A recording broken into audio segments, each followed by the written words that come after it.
छोड़ी के हमके नौकरी करेला, कितना रुपया तू पावेला।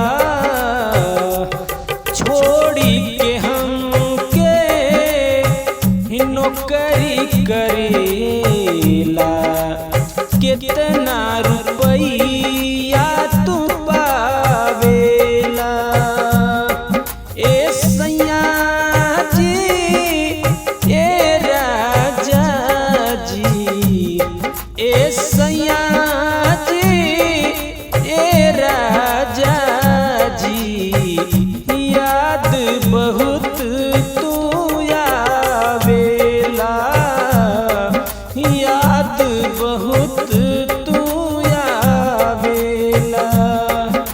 जोड़ी के हमके नौकरी करेला, कितना रुपया तू पावेला।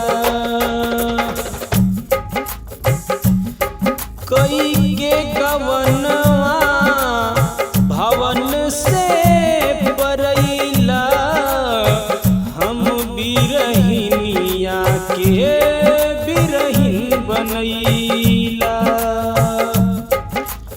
हाँ, कई के गवनवा भवन से परैला, हम बिरहिनिया के बिरहिन बनैला।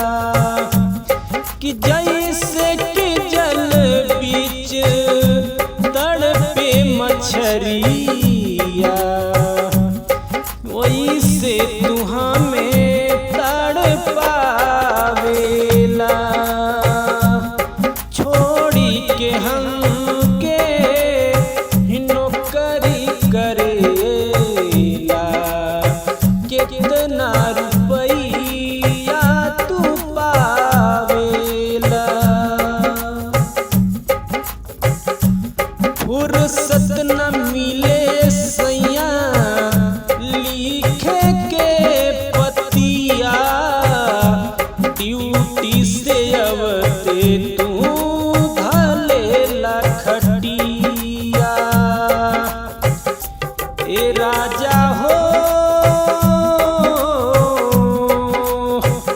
फुर्सत न मिले सैया लिखे के पतिया, ड्यूटी से अवते तू धलेला खटिया। कि जैसे जंगल बीच कुहू के कोयलिया, ओइसे तू हमें कुहकावेला। ए सैया जी, ए राजा जी, याद बहुत तू आवेला, याद बहुत तू आवेला। छोड़ी के हम